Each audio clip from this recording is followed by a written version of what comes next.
Saya akan sampaikan firman Tuhan dari kitab Ayub. Kita tahu ya siapa Ayub. Mungkin ceritanya udah pada tahu, tapi firman Tuhan semakin direnungkan semakin berkuasa. Ayub ayat 36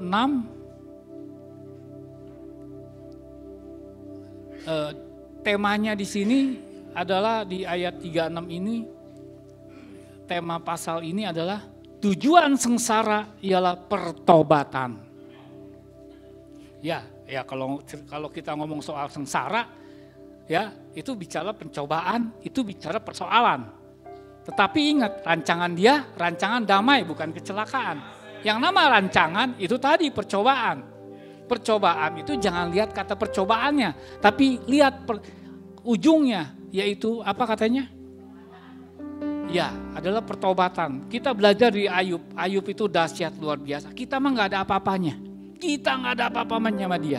Kita lihat nanti, ya bagaimana Tuhan bekerja lewat Ayub luar biasa. Ayub 1 dikatakan begini. Tapi saya mau lihat dulu tolong di ayat yang ke-21, ayat Ayub 36 ayat 21 coba. Ayub 36 ayat yang ke-21, jagalah dirimu, janganlah berpaling pada kejahatan, karena itu sebabnya engkau dicobai oleh sengsara. Ya, itu dicobai. Nanti kita lihat bagaimana Ayub begitu luar biasa, dan ini menjadi satu tokoh Alkitab, menjadi satu contoh teladan bagi kita semua. Saudara kasih Tuhan,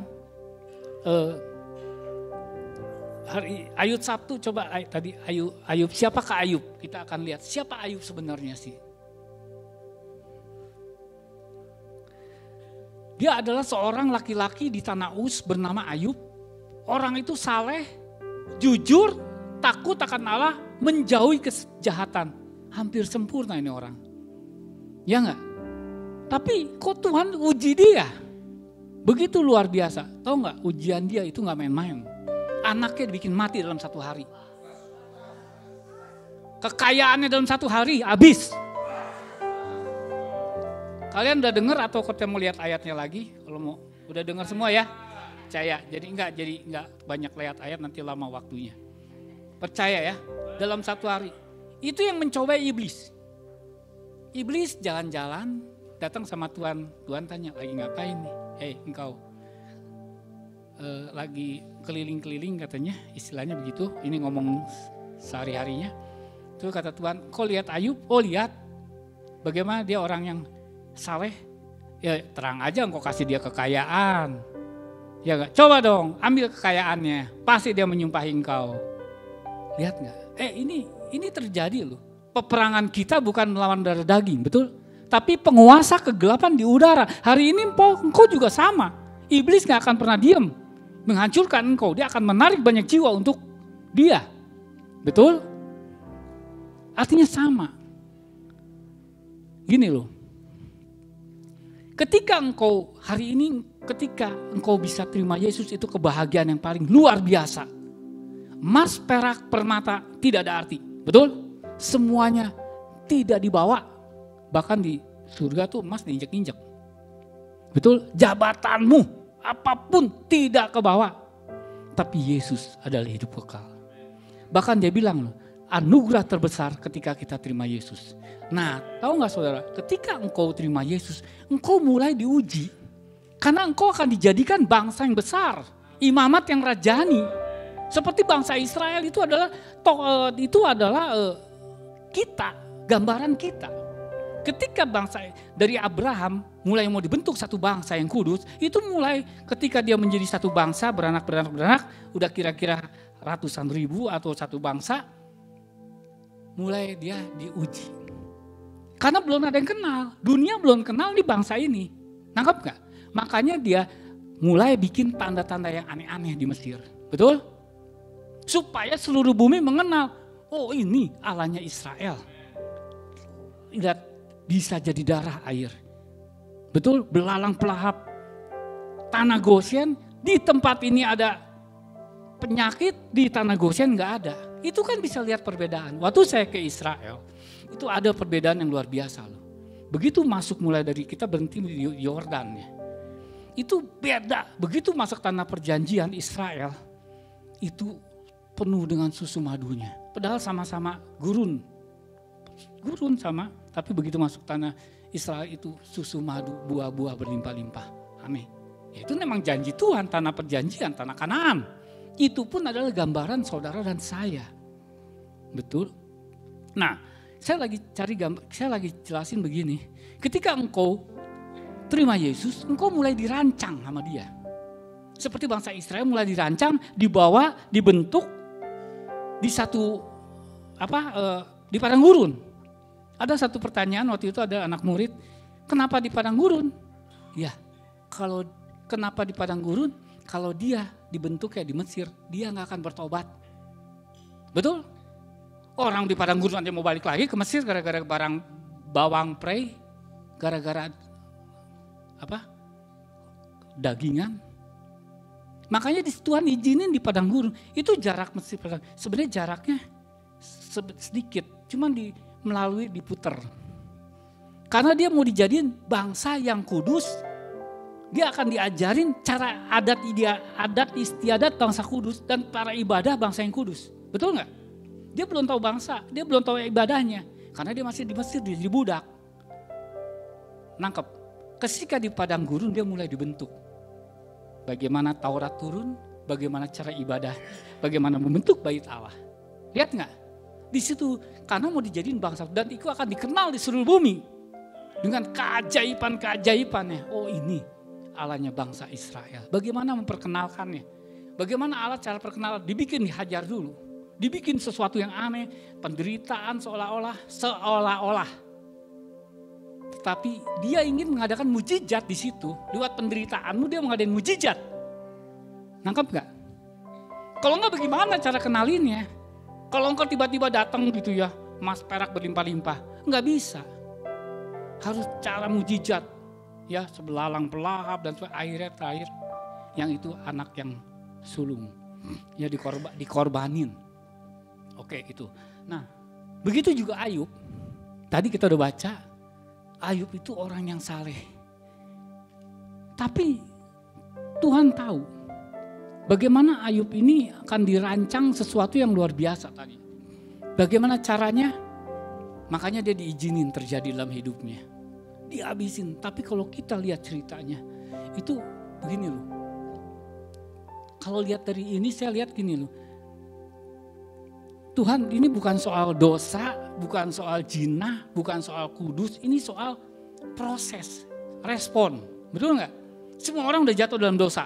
Betul? Roma 8:23 ya. Roma 8:23 ya. Roma 8 ayat 23 ya. Sudah hilangkan. Memang saya juga banyak orang berdosa. Iya Roma 3:23.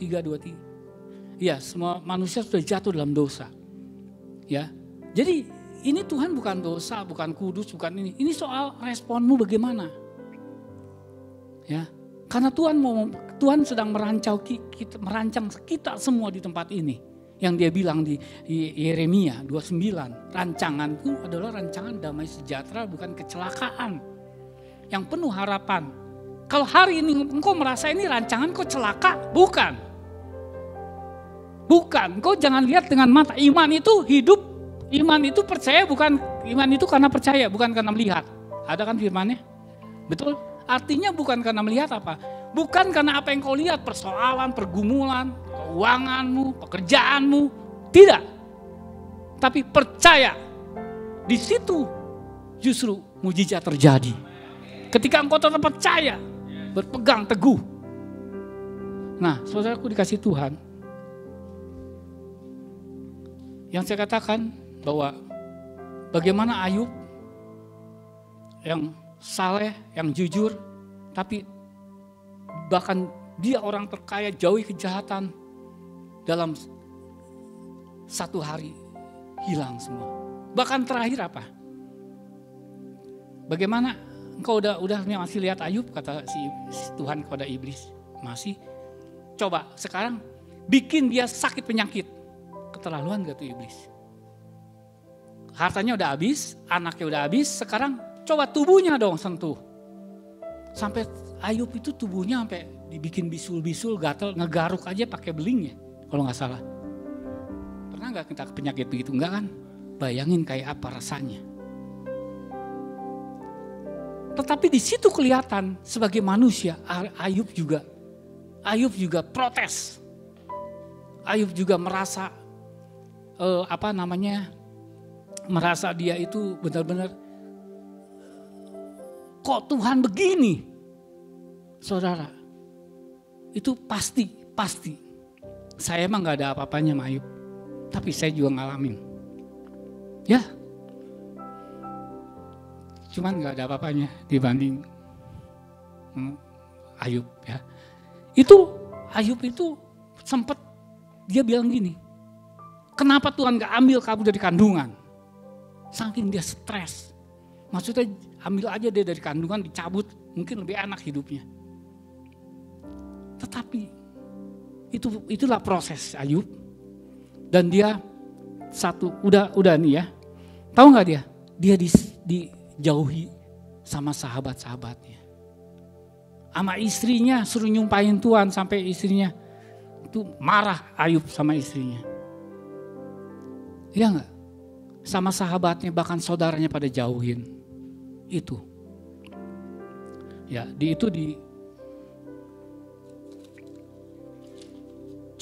Ayub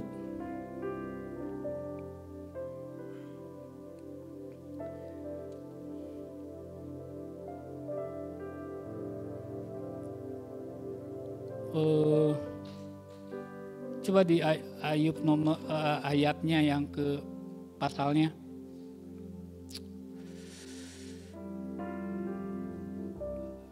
pasal 6.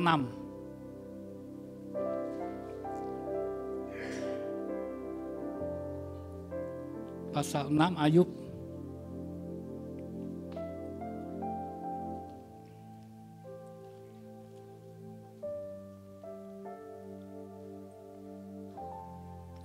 Coba Ayub pasal 6. Ayatnya coba 6 dulu. Ayatnya. Kalau enggak ini deh. Ayub pasal 19 ayat 13. Ini Ayub ini ada 42 pasal jadi agak.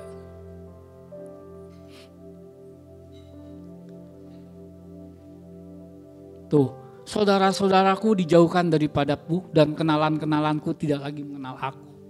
Itu banyak ya dari situ bagaimana sahabatnya semuanya udah ninggalin. Bahkan dia parahnya dia dihakimin. Iya, dihakimin sama sahabat-sahabatnya. Saudara dikasih Tuhan. Ya, itulah proses Ayub. Itu proses Ayub. Ya, bagaimana Tuhan. Nah, di sini baru kita lihat bahwa sebagai manusia bagaimana Ayub sedang diproses dan Ayub mulai ngedumel. Ya, setiap kita punya blind spot. Kita punya tuh apa ya kalau blind spot apa ya? Punya satu yang nggak benar tersembunyi. Setiap kita kesombongan contohnya. Itu kesombongan, dendam, kepahitan itu punya. Setiap kita tuh punya. Nah itu yang sedang diproses oleh Tuhan. Seperti Yusuf. Yusuf kenapa sih? Dia harus diproses. Kenapa enggak yang lain kakak-kakaknya? Kenapa mesti Yusuf? Ya enggak? Karena Tuhan tuh tahu kedalaman. Dia tahu kedalaman. Ya, karena Yusuf ini untuk menjaga visi daripada Israel.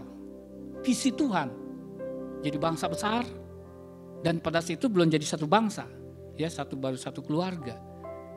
Bagaimana dia itu dan masa akan datang ada kelaparan. Dan bangsa Israel itu harus terpelihara. Makanya dia pakai Yusuf. Ya, Yusuf. Ternyata Yusuf yang katanya ada orang bilang, "Oh, kenapa Yusuf baik tuh itu mah." Tidak, dia pun ada rasa kesombongan dalam dirinya. Dia pakai jubah kebesaran, betul enggak merasa hebat, disayang sama bapaknya. Selama dia dekat bapaknya, dia tidak bisa diproses. Betul? Karena dibela terus. Makanya dia harus dihindari, dipisahkan sesaat. Betul? Di penjara, dijadiin budak, dipisahin, dimasukin ke sumur, dipisahin, ya enggak? Karena baru di situ dia diproses sama Tuhan, nggak ada yang bisa bela, hanya dia berharap sama Tuhan. Seperti bangsa Israel di padang gurun, hanya bisa kepada Tuhan. Ya, kalau dia di lingkungan yang bagus, boro-boro bisa diproses. Ya. Nah, ini hari ini. Hari ini apapun, ingat, engkau sedang diproses oleh Tuhan. Amin. Engkau sedang diproses, jangan dengan mata engkau melihat, tapi engkau dengan iman. Engkau percaya, apapun proses yang tadi, Tuhan bikin, tujuan sengsara ialah pertobatan. Jangan lihat sengsaranya, tapi pertobatannya. Ya enggak? Kalau enggak diginiin, seorang enggak bisa bertobat. Dan Tuhan berbagai cara. Ya, yang seperti tadi, bagaimana Ayub diproses. Ya, dan tadi saya bilang bahkan saudara, keluarga, semuanya. Dia dibully, dia diolok-olok, dihancurin bahkan tubuhnya sendiri. Tapi kalau Tuhan bersama dia, selama masih bernapas, rencana Tuhan pasti digenapin. Selama kita masih bernapas, ingat, Tuhan tidak pernah meninggalkan apapun, sebesar apapun. Ya, Tuhan tetap akan diam bersama kita dengan caranya ajaib. Dia bisa melakukannya. Ya, nah, saudara kasih Tuhan, tentunya yang saya bilang bahwa banyak kelemahan Ayub Ayub ini sedang di-upgrade. Ya, kalau HP aja ada upgrade ya, semua barang-barang manusia juga harus di-upgrade. Ya, dengan cara apa? Ya tadi, dicobai dengan berbagai macam. Tapi kalau lihat pembalik, kita tahu apa yang terjadi pembalikannya, semuanya diganti 2 kali lipat. Bahkan anaknya aja diganti, artinya dia dikasih kekuatan umur panjang dong. Sampai dia punya anak lagi, bahkan tercantik saat itu namanya Yemima dan Kesia dan satu lagi siapa tuh. Ada 3 anak cewek dan itu yang tercantik pada zamannya.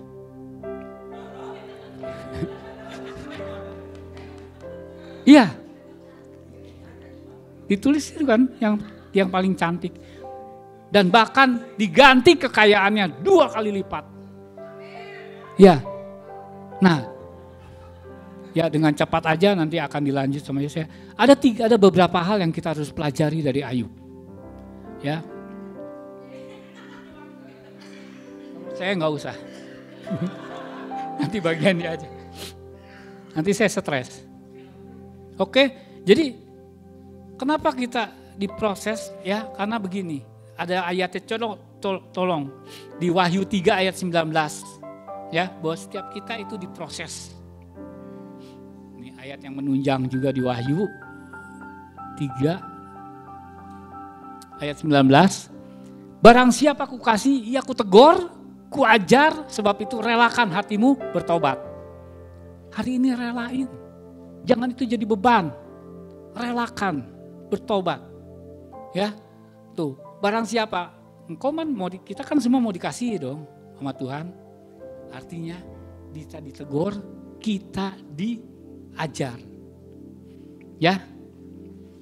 Dan tadi saya bilang bukan soal baik, bukan soal dosa, bukan soal kudus, bukan soal zina. Ini Tuhan bilang ini soal respon. Semua manusia sudah berdosa, saya pun orang berdosa. Tapi Tuhan mau proses kita menjadi yang baik. Tapi bagaimana responmu hari ini? Ada beberapa hal saudaraku. Yang pertama adalah Allah berfirman dengan berbagai cara. Tolong coba Ayub 33. Ayub 33 ayatnya yang di 14. Kita lihat itunya aja, judulnya ya. Ayat 33. Nah, karena Allah berfirman dengan 1-2 cara, tetapi orang tidak memperhatikannya. Ya enggak? Jadi artinya gini loh, Tuhan itu berfirman dengan berbagai cara. Ya. Yang saya bilang, kita punya kesombongan, kita punya dendam, kepahitan yang tersembunyi. Yang kita kadang-kadang kita nggak ngerti, karena kita masih dalam keadaan kesel. Orang kalau masih dendam dan sebagainya itu nggak bisa. Tapi biasanya, nah ini di sini Tuhan itu berbagai cara supaya kita disadarkan kesombongan kita. Kayak Yusuf disadarkan, ya nggak? Sampai akhirnya dia menjadi orang yang pemimpin yang dipakai dahsyat oleh Tuhan untuk memelihara keluarganya. Nah itu, jadi hari ini kalau engkau pun sedang di proses Tuhan, ya dengan berbagai cara, ya Tuhan menyadarkan kita, itu supaya kita tuh pasti ada rencana Tuhan di dalam hidup kita ke depan. Untuk keluarga mungkin kita nggak tahu, untuk bangsa dan negara ini kita nggak tahu, untuk kota dan untuk orang-orang percaya seperti Yusuf, ya nggak? Jadi hari ini, ayo, ya jadi kita harus punya kepekaan, jangan kita terus marah, kecewa, sakit hati, kepahitan, itu yang menghambat kita.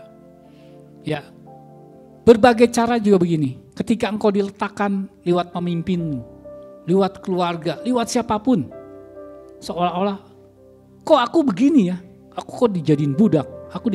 Tidak. Apapun, siapapun pemimpinmu, itu urusan pemimpin sama Tuhan. Urusanmu taat sama pemimpin. Amin. Ya, seperti Daud, luar biasa loh Daud. Diurapin mau jadi raja, lihat nggak? Habis diurapin prosesnya gila-gilaan. Di penjara masih enak dikasih makan sama pemerintah. Daud di gua Adulam, siapa yang kasih makan? Tuhan, tapi dengan cara ajaib. Orang-orang pengusaha dikirim untuk memberi dia makan. Bisa kok Tuhan caranya dengan cara ajaib. Betul? Bukan gitu aja, bahkan dia dikejar-kejar mau dibunuh. Ya, bahkan ketika diberi, lihat nggak? Ketika dia udah mau naik level, diuji hatinya, ini udah beres belum nih Daud? Apa punya hati dendam? Makanya yang tadi ini, ya ingat Tuhan berbagai cara. Diizinin si Saul itu dikasih waktu, sebenarnya bisa ya karena dia lagi tidur di satu daerah, terus dia kasih Tuhan kasih kesempatan untuk Daud ngehajar sampai mati. Terus bahkan pengawal Daud bilang, Raja suruh saya bunuh. Terus dia kata, kamu siapa? Jangan menyentuh orang diurapi. Itu hebatnya Daud. Akhirnya Saul karena gak bertobat mati, bahkan dipermalukan sama orang tidak bersunat. Dibunuh. Bukan gitu aja, dia matinya bunuh diri. Karena gak ada yang mau suruh bunuh dia, akhirnya dia nancepin diri. Kalian bisa baca. Ya. Jadi artinya sama, Daud semua tidak ada yang tidak diproses. Dari Abraham sampai perjanjian baru, semuanya diproses habis-habisan. Bahkan Paulus, kenapa? Paulus itu khusus, rasul yang khusus. Dia sebagian besar hidupnya banyak di penjara. Karena apa? Memang dia dipilih untuk bebasin orang tawanan, Yesaya 61. Ya kan? Ada rencana Tuhan. Ya, seperti Filemon dan kawan-kawan itu banyak yang dalam ketika Paulus di penjara dia banyak menyelamatkan orang di situ. Jadi ada rasul yang khusus. Jadi dia memang diperintahkan untuk ke bangsa-bangsa. Orang yang begini, orang yang lemah lembut sulit. Tapi Tuhan pakai tetap ada bidangnya seperti Yohanes, Petrus dan lain-lain. Tapi ada juga orang yang khusus yang harus ke daerah keras. Betul nggak? Ya kalau kita, bagaimana caranya dia harus diproses keras juga dong. Paulus diproses karena memang Paulus diperintahin untuk ke bangsa-bangsa. Di pasar dia digebukin. Wah coba kalian berani ninjil di pasar. Siapa yang gak terima Yesus kau mati kau. Kalau gak bisa masuk gak bisa keluar. Tapi Paulus berani dia sama preman-preman asal. Dan karena itu khusus ya. Paulus sempat menghakimi juga loh sama si Markus. Kesel nih Markus nih. Sampai dia bilang, udah jangan ikut gue lagi, diusir ya. Saat itu Markus. Tapi dia dicerita apa terakhir. Akhirnya dia tahu Markus juga berguna, panggillah dia. Jadi udah ada bagian masing-masing. Ya jadi yang pertama adalah Tuhan bicara dengan berbagai cara. Hari ini apapun posisimu, dimanapun. Jangan engkau mengeluh, engkau tetap taat, engkau percaya. Karena engkau tidak bisa lari dari proses Tuhan. Ini gue kesel di sini nih, gue harus pindah nih kayaknya. Dikiranya kalau pindah nggak diproses. Diproses nggak kira-kira? Proses lah. Lu mau ke hutan juga diproses. Mendingan di sini. Di hutan diprosesnya sama gorila, sama monyet dan sebagainya. Ya enggak, tetap diproses.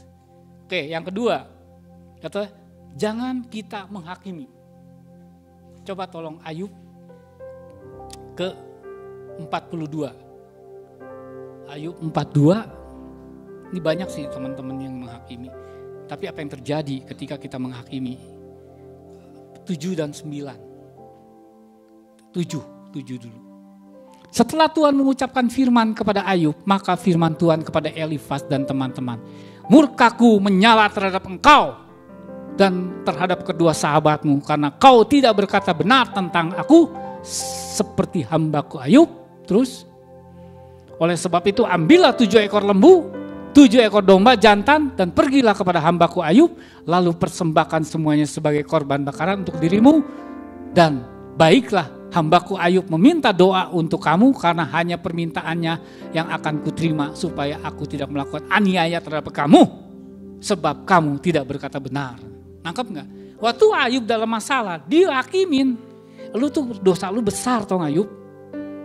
Bukankah kita sering begitu? Ingat lu, saya kadang-kadang lihat, ya kenapa kadang-kadang kok orang bisa pindah iman, karena kok ketika kita dalam masalah kita dihakimin. Malah orang-orang di luar iman kita yang menolong kita. Kadang-kadang bisa gitu orang bisa pindah iman. Ya, kebanyakan begitu kan.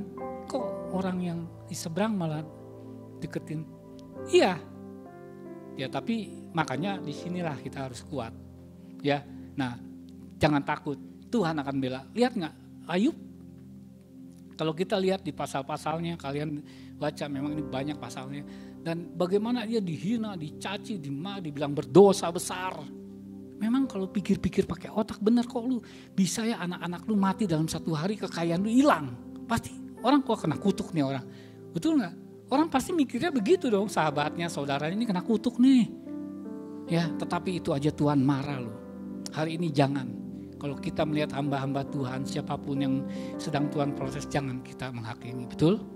Tapi kita berkata benar, jangan takut, kasih dia kekuatan. Amin. Sebab nanti kau seperti ini loh. Hanya engkau bisa minta pada Ayub doa, kalau enggak hartamu, kalau enggak aku hukum kau. Seperti Daud bilang, mendingan dihukum manusia loh. Ya, kalau dihukum Tuhan mau minta tolong siapa? Kalau dihukum manusia, berteriak, kita minta tolong, kita dibela sama Tuhan dengan cara ajaib. Tapi kalau dihukum oleh Tuhan, seperti Elia, anaknya yang Samuel itu, si Imam Eli anaknya juga ngomong gitu. Kamu kalau dosa sama Tuhan ngelawan, siapa yang mau bela?